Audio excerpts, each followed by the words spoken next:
Yo les petits potes, j'espère que ça va bien. Aujourd'hui je suis très heureuse de vous retrouver pour vous parler de parfums. Et une fois n'est pas coutume, aujourd'hui je ne vais pas vous parler de ces parfums que j'adore, de ces parfums que je vous recommande. Non, je vais faire le contraire. Je vais vous parler de ces parfums que je déteste, mais aussi des parfums que vous détestez.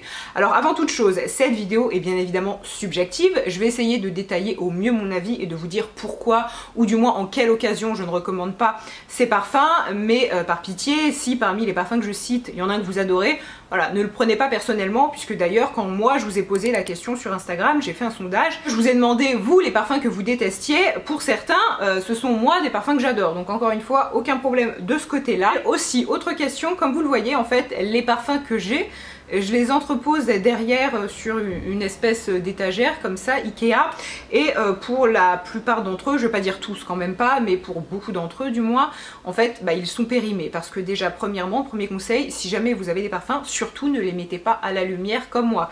Alors moi je le fais parce que clairement j'ai pas le choix, je sais pas, il doit y en avoir 150, 200, je n'ai pas non plus un placard où je peux faire rentrer autant de parfums, puis surtout il y en a que je garde en tant que relique, je sais qu'ils sont périmés, mais bref voilà. Mais dites-moi si une vidéo tri éventuellement c'est quelque chose qui pourrait vous plaire, puisque si c'est le cas, je vous ferai ce type de vidéo. J'ai horreur de chouiner comme ça sur YouTube, mais pour une fois je vais le faire.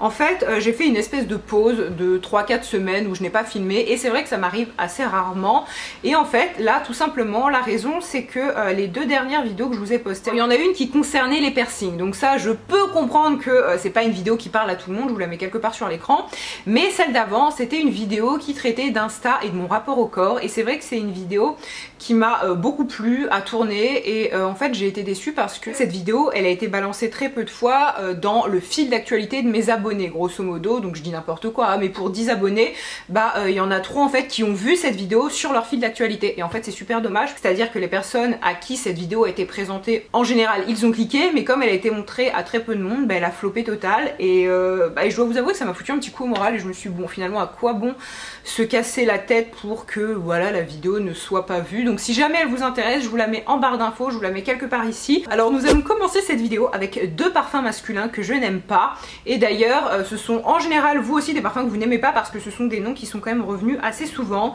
Il s'agit du Mal de Jean-Paul Gaultier et de 1 Million de Paco Rabanne.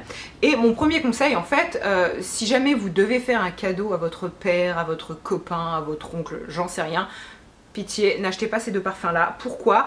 Parce que je trouve que ce sont des parfums qui sont tellement portés que finalement ils sont portés par n'importe qui. Alors je m'explique, que ce soit le Mal ou 1 Million, en soi quand je les sens, j'apprécie l'odeur, il n'y a aucun problème.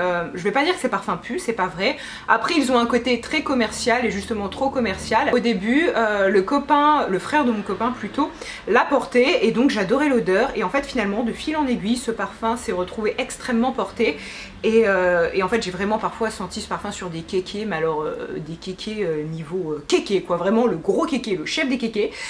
Et en fait c'est pas possible. Et je trouve que le Mal c'est un peu pareil. Le Mal, j'ai un mec que j'ai fréquenté qui le portait, et clairement la première fois que j'ai senti ce parfum c'était sur lui d'ailleurs, donc forcément je le kiffais, j'ai kiffé le parfum hein. C'était le package qui est l'ensemble. Et en fait après de fil en aiguille je me suis rendu compte que ce parfum était porté par tout le monde. Là pas plus tard qu'il y a peut-être une semaine, je l'ai senti sur un mec de 60 ans, enfin voilà, ce mec il ne m'avait rien fait, en soi il avait rien de bizarre, mais en fait on peut autant sentir ce parfum sur un mec de 16 ans que de 50, que de 60, quelqu'un de recommandable comme quelqu'un de beaucoup moins recommandable, et c'est ça que j'aime pas. En revanche en parfum très porté mais qui je trouve reste assez raffiné, parce que clairement que ce soit 1 Million ou le Mal, je trouve que c'est des parfums qui manquent de raffinement si vous voyez ce que je veux dire. Mais le Bleu de Chanel, le Bleu de Chanel est un parfum que l'on sent quand même assez fréquemment, mais je trouve qu'on le sent pas trop sur des kékés, et je l'aime beaucoup. Maintenant nous allons passer aux parfums féminins que je ne recommande pas, et je pense que je vais me faire des ennemis, parce que parmi les parfums que je vais citer, certains sont extrêmement portés et extrêmement appréciés. Donc le premier parfum que personnellement je n'aime pas, c'est La Vie est belle de Lancôme, à savoir que il y a une version l'éclat qui est sortie il y a maintenant peut-être quelques années, et cette version-ci est incroyable, je l'aime beaucoup. En fait la fleur d'oranger y est beaucoup plus présente, beaucoup plus travaillée, et là c'est un parfum que j'aime énormément, que j'ai porté pendant de nombreux mois. Donc quand je vous parle de La Vie est belle, c'est la version classique, l'autre parfum que vraiment je n'aime pas, et je ne l'aime pas parce que pour moi c'est le parfum commercial dans toute sa splendeur, c'est vraiment le parfum qui ne prend aucun risque. En soi quand je le sens, je trouve pas que ça pue, l'odeur ne m'est pas désagréable, mais ça sent le parfum que l'on sent chez tout le monde et qui sent bon, mais Moi lorsque je sens un parfum j'ai besoin de ressentir des choses et j'ai besoin que ce parfum m'évoque des choses. Bon bah là c'est sans intérêt, voilà. Après c'est très personnel, en fait je trouve que ce parfum est très lisse. Et alors quand je dis ça, je sais que certaines de mes amies le portent, elles vont voir cette vidéo. Encore une fois c'est pas une attaque personnelle, hein, vraiment pas, parce que parmi moi les parfums que j'apprécie, certains vont trouver que ça pue, que c'est trop entêtant, etc. Et là c'est pas du tout le cas. La vie est belle, c'est quelque chose qui est plutôt doux, plutôt gourmand, plutôt sucré, et c'est justement ce que je lui reproche. Pour moi ça sent la fille, voilà, ça sent bon, mais c'est tout.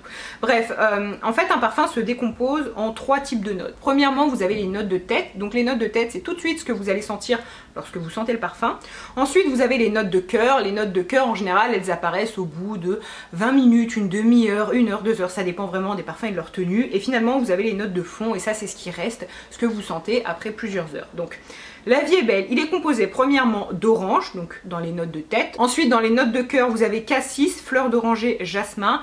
Et dans les notes de fond vous avez amande amère, fève tonka, iris, patchouli, praline, vanille. Et là vous pouvez tout de suite vous imaginer quelque chose de très féminin, très sucré, très fleuri, très fruité, et voilà. Puis le deuxième parfum dont je vais vous parler, il s'agit d'Angel de Thierry Mugler. Et alors celui-ci, à la différence de La vie est belle, Angel, si je ne l'aime pas, c'est justement parce que l'odeur, oui, me dérange. Elle est pour moi beaucoup trop forte, beaucoup trop gourmande, beaucoup trop sucrée, et elle m'écœure. Et je ne suis pas la seule, parce que celui-ci, c'est vraiment le parfum qui est le plus revenu. Je vais pas dire que chaque personne qui m'a répondu l'a cité, mais je vous jure que c'est pas loin d'être le cas. J'étais assez surprise, mais en même temps pas trop, parce que personnellement je l'aime pas du tout non plus. J'aime beaucoup les parfums Mugler, d'ailleurs en général ce sont des parfums soit on aime soit on déteste. Je vais vous expliquer donc les différentes notes et vous allez tout de suite comprendre pourquoi il est un petit peu écœurant. Donc premièrement vous avez mandarine, bergamote, fruit de la passion, et finalement patchouli, miel, vanille, cacao, caramel, héliotrope.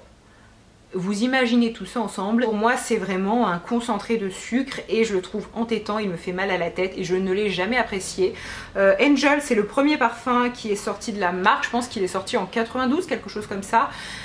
Et c'est un parfum qui est extrêmement porté. C'est une histoire de goût, hein, parce que moi je ne l'aime pas, mais si vous aimez les choses très sucrées, très prononcées, qui tiennent bien, parce que par contre ce qui est très bien avec les parfums Mugler c'est que la tenue est incroyable, en tout cas moi je trouve. Chez moi ils tiennent extrêmement bien.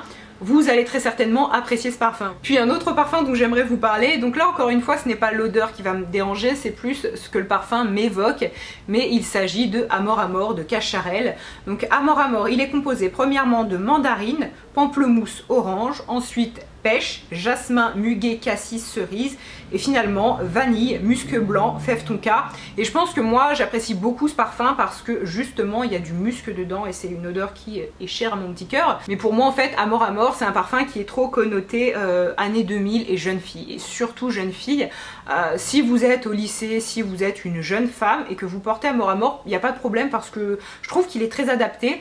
En revanche, dès lors qu'on passe les 25 ans, 24-25 ans, je trouve que c'est un parfum qui est trop jeune et qui ne prend pas beaucoup de risques, encore une fois. À savoir que entre La vie est belle et Amor Amor, je préfère Amor Amor parce que Amor Amor il a quand même ce côté très distinctif et qui se remarque un peu plus, même s'il a été extrêmement porté. Et c'est aussi ce qui a fait que voilà, moi je l'ai lâché, c'est que on le sentait partout. Mais je trouve qu'en tant que premier parfum ça peut être pas mal. Et d'ailleurs un autre parfum dont j'ai à vous parler qui est un petit peu pareil, et c'est le parfum, mon premier parfum de Lolita Lempicka, je sais plus comment il s'appelle mais je crois que c'est comme ça. Alors celui-ci pareil, il est sorti je pense dans les années 2000 ou alors fin 90, quelque chose comme ça. Et c'est un parfum que j'ai porté pendant très longtemps, que j'ai apprécié. Mais je trouve que en fait on l'a trop vu, et encore une fois si vous avez plus de 25 ans ne portez pas ce parfum. Je trouve, alors ça va pas être cool ce que je vais dire, mais pour moi c'est un petit peu, et je suis désolée, mais vraiment le parfum c'est un truc qui me tient à cœur, donc quand j'en parle c'est avec mes mots, avec ma façon de voir les choses, et on a tous et toutes une façon de voir les choses, donc ne prenez pas ce que je dis comme argent comptant, mais pour moi quand on porte ce parfum et que je sais pas on a 30, 40 ans, 50 ans, c'est un peu un manque de goût. Alors un manque de goût, oh mon dieu, je crois que je vais alimenter toute seule, mais non, ce que je veux dire c'est que en fait à un moment faut passer à autre chose quoi. C'est le parfum qu'on porte quand on est ado, mais voilà, moi je sais que c'est des parfums que je peux encore porter de temps en temps comme ça pour un petit peu me rappeler de bons souvenirs, mais à un moment je trouve qu'il faut passer à quelque chose d'un petit peu plus sensuel, d'un petit peu plus élégant. Mais bref, Lolita Lempicka, en premier on a de l'anis, ensuite violette, framboise, et finalement blanc, vétiver, vanille, muscle blanc, iris, fève tonka, praline, réglisse. Et celui-ci aussi était assez sucré mais pas trop entêtant pour autant, et ce que j'aimais beaucoup c'est que le mélange de tout ça, j'ai toujours trouvé qu'il avait un petit côté amandé et qu'il tenait très très bien. Donc voilà, éventuellement si vous avez un parfum à offrir à une jeune fille, c'est un peu plus facile je trouve d'offrir un parfum à une jeune fille, en tout cas le premier parfum à quelqu'un que à quelqu'un qui a déjà des goûts bien établis. Mais Lolita Lempicka, le premier parfum peut être pas mal, notamment ils avaient une version rouge, une espèce de pomme comme ça rouge, moi je l'aimais beaucoup. Donc celle-ci était plus à base de cerise il me semble, et je vous dis ça de tête, hein, ça fait au moins 6 ans que je l'ai pas senti, mais je sais que moi je l'aimais beaucoup. Et ce qui est drôle en fait c'est que le Lolita Lempicka, donc tout comme Amor de Cacharel, je vous les cite pas tant parce que moi je les déteste comme je vous l'ai dit, mais surtout parce qu'ils sont revenus de très nombreuses fois dans le sondage, et pour beaucoup d'entre vous en fait voilà c'est le parfum de l'adolescente mais qu'on ne veut plus sentir après. Donc bref, je traduis un petit peu ce que vous m'avez raconté. Et finalement la dernière catégorie que j'avais envie d'inclure ici dans cette vidéo, c'est les parfums qui selon vous vraiment puent, ne sont pas portables. Et pour certains ce sont des parfums que moi je porte, donc vraiment vous comprenez bien que par rapport à ce que je dis, voilà, il n'y a pas de problème et chacun ses goûts encore une fois. Mais donc selon vous les pires parfums, et le premier est revenu quand même de nombreuses fois et moi je l'adore et je le porte, il s'agit de Alien de Mugler. Donc celui-ci c'est un ambré boisé musqué qui est sorti en 2005, je m'en souviens comme si c'était hier parce que j'étais en 5e. Et je vois encore une fille qui le portait à l'époque, d'ailleurs quand j'y pense, elle avait genre 12 ans et ça faisait peut-être un peu jeune pour porter Alien, mais moi Alien c'est un de mes parfums préférés à vie, déjà parce qu'il tient extrêmement bien. Alors c'est vrai que on le remarque assez souvent sur des femmes assez différentes, mais quand même, en général les femmes qui le portent c'est des femmes assez assumées qui osent porter ce type d'odeur. Par exemple, en général quand on aime La Vie est belle, on n'aime pas Alien, parce que ce sont deux odeurs qui sont diamétralement opposées. Mais j'ai découvert grâce à ce sondage que c'était pas forcément un parfum ultra apprécié, c'est tout l'un ou tout l'autre. Soit on les adore, ils ont ce côté très addictif et on ne s'en passe pas, soit vraiment on ne les aime pas parce qu'ils sont trop entêtants, trop sucrés, et en plus ils tiennent très très bien. Rapidement pour vous parler des notes qui composent Alien, premièrement vous avez mandarine, ensuite fleur d'oranger, jasmin, c'est pour ça que je l'aime, la fleur d'oranger, ensuite vous avez bois ambré, vanille, ambre, cachemiran, et l'ambre aussi c'est quelque chose que j'adore. Ensuite un autre parfum que vous n'aimez pas du tout, et celui-ci aussi il m'arrive de le porter, alors c'est très rare, mais il s'agit tout simplement de l'iconique Chanel numéro 5. Alors je peux tout à fait comprendre qu'on ne l'aime pas parce que c'est un parfum qui est quand même sorti en 1921, les codes de la parfumerie à l'époque n'étaient pas les mêmes. C'est un parfum qui, il est vrai, cocotte un petit peu et sent la vieille. Moi, l'alternative que j'ai à vous proposer à ça, et l'alternative que j'ai portée quand même pendant pas mal de temps, il s'agit de l'eau tendre. Je sais plus quand il est sorti, mais il y a quelques années, et c'est une version qui est beaucoup plus douce que le Chanel numéro 5 qui attaque. À savoir que moi, le Chanel numéro 5, ce qui est très bizarre, c'est que lorsque je le sens comme ça, je l'aime vraiment pas, mais je l'aime une fois que le parfum a vieilli de 4-5 heures. Là je trouve que les notes de fond qui restent sont en fait assez agréables et ça m'évoque un petit peu une odeur de savon, un peu une odeur de grand-mère, c'est vrai, mais quelque chose d'assez doux, un truc réconfortant. Donc, à savoir qu'il est composé, alors si j'arrive à lire ce qui est écrit, mais aldéhyde, je ne sais pas ce que c'est, donc bon, libre à vous, hein. Néroli, citron, ensuite rose, jasmin, ylang-ylang, vétiver, vanille, iris. Donc comme vous le voyez, c'est un parfum qui est très fleuri, et voilà, c'est vrai que ça passe ou ça casse. Si je prends mon cas, il m'arrive de le porter. Alors le Chanel numéro 5 classique, très très peu, mais l'eau tendre oui, parce qu'elle passe mieux, mais c'est pas un parfum que je vais mettre pour toutes les occasions. Clairement, si j'ai un date, je vais pas foutre ça parce que j'ai peur de faire fuir le mec, hein, tout simplement. Mais c'est un parfum peut-être que je vais plus facilement porter pour quelque chose de pro, ou voilà. Mais en tant que première impression, c'est pas forcément l'image qu'on a envie de renvoyer, parce que oui, c'est un parfum qui est un petit peu vieillot quelque part. L'eau tendre est beaucoup plus moderne, mais quand même. Un autre parfum qui est revenu pas mal de fois, c'est la petite robe noire de Guerlain, donc qui est sorti en 2012 pour celui-ci. Personnellement, en ce qui concerne Guerlain, je trouve que leurs parfums sont incroyables. Il y en a un nombre immense, que ce soit dans leurs parfums de niche que l'on va trouver que dans leur boutique, que dans les parfums un petit peu plus commerciaux. Mais c'est vrai que la petite robe noire, pour beaucoup d'entre vous, c'est un parfum que vous n'appréciez pas, en tout cas c'est ce que j'ai cru comprendre. Moi, c'est un parfum que j'ai reçu plusieurs fois, j'en ai plusieurs versions là-bas. C'est pas un parfum dont je raffole, mais il m'arrive quelques fois de le porter, notamment parce que je trouve qu'il a ce côté Coca-Cola. Alors très bizarre dit comme ça, mais il a ce côté un petit peu bonbon. Je me vois pas le porter trop souvent parce qu'il est trop entêtant et trop sucré, mais une fois de temps en temps je l'aime bien, notamment l'été par exemple. Si je ne dis pas de bêtises, ce parfum lorsqu'il est sorti, en fait Guerlain cherchait un petit peu à moderniser son image et vraiment à créer un parfum qui allait pouvoir être porté pour les plus jeunes, pour peut-être, je sais pas moi, les collégiennes, lycéennes. Et finalement maintenant je vais vous citer d'autres parfums donc assez rapidement qui sont revenus aussi de très nombreuses fois dans le sondage. Il y a Chloé, donc le parfum éponyme, et là je vous rejoins, je sais que je l'ai senti plusieurs fois ce parfum et justement je suis incapable de vous le décrire parce que pour moi, un peu comme La vie est belle, bon c'est un parfum qu'on remarque pas trop, désolée pour celle qui le porte. Ensuite Fahrenheit de Dior, alors celui-ci je ne l'ai jamais senti, mais alors il est revenu très souvent. Beaucoup de personnes le détestent, bon faudrait que je le sente à l'occasion.